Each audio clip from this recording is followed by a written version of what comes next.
All right, let's just get right into it. This was one of those weeks where the tech world just got completely turned on its head. We're talking about a new AI model that just took the crown, a multi-billion-dollar arms race for hardware, and, a brand new set of rules that's going to change the game for good. Let's do this. And seriously, that's not an exaggeration.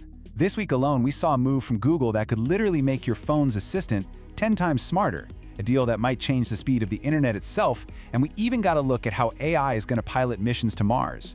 The ground is shifting under our feet.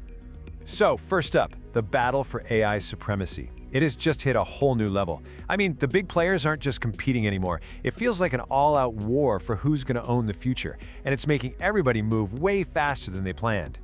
What's so interesting here is that we're seeing two totally different strategies. On one side, you've got Google's Gemini 3, which just came out of nowhere and started dominating the performance benchmarks. We're talking about multimodal reasoning. That's just a fancy way of saying how well an AI can understand text, images, and audio all at once. This isn't just a small update. It's Google basically saying, hey, we're back on top. But see, OpenAI isn't even playing that game. Their countermove with GPT-5.2 is all about getting inside the tools you already use. They're weaving it right into stuff like Microsoft 365. So while one AI is out there winning awards, the other one is quietly becoming a part of your 9 to 5. Okay, so having a super powerful AI is one thing, but who's going to pay to put it everywhere? Well, the answer is in the billions with a B of dollars that just changed hands this week. Let's follow the money. First, you've got this visual AI startup, Luma AI. They just raised an incredible $900 million. And what are they doing with it? They're building the next generation of 3D and video tools that go way beyond just making pictures. We're talking about creating entire digital worlds. Next up, SoftBank is buying Digital Bridge for around $4 billion. Now, this isn't about software at all. It's about physical stuff. They're literally buying up the infrastructure, the data centers, the power grids that this entire AI revolution is built on top of. And then there's this number. It's just staggering. ByteDance, the TikTok company, is planning to spend $14 billion on NVIDIA AI chips next year, just next year. That is more than the GDP of some small countries, all being spent on hardware. It just shows you how massive this global arms race has become. So when you put all these pieces together, a really clear picture starts to form. These billions aren't just random investments. They're strategic moves to control every single layer of the AI stack. We're talking from the physical buildings to the chips inside them, all the way up to the creative software you use, and even these new agentic AIs. AIs that can actually do things on their own, like what we saw with Meta's acquisition of Manus. Of course, whenever you see this much money and power getting concentrated in one place, it's really only a matter of time before the governments start paying attention. And well, that time is now. This is the question that's probably keeping regulators and tech CEOs up at night.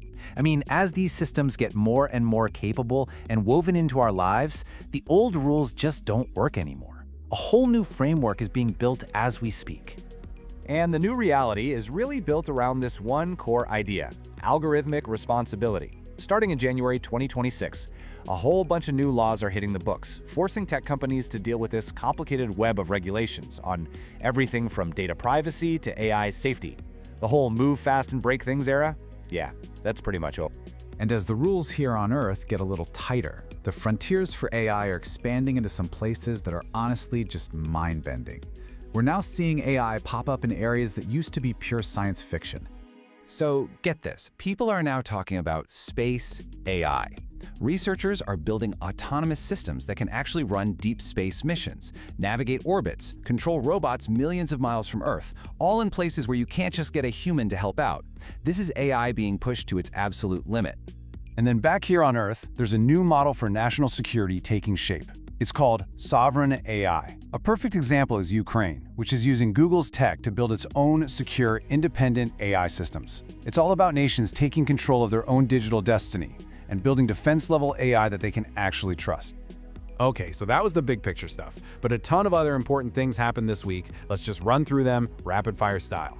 Okay, first, Google's Notebook LM, that tool for researchers, it just got some powerful new deep research modes that can automate really complex analysis. In the chip world, NVIDIA just licensed some tech from Grok, which basically tightens their grip on the whole AI hardware market. And finally, get this, the AI boom has reportedly added another $600 billion to the wealth of US tech billionaires. Just wow. So you have models that can reason, new laws to govern them, AIs orbiting the planet, and a hardware arms race that's measured in the tens of billions. And it is all happening right now. The future we've all been talking about for years, it's not on the horizon anymore, it's here. And the only real question left is, are we ready for what's coming? If you want to stay on top of these massive shifts and actually understand what's coming next, make sure you hit that subscribe button. We do this every week. Thanks for watching, and we'll see you in the next one.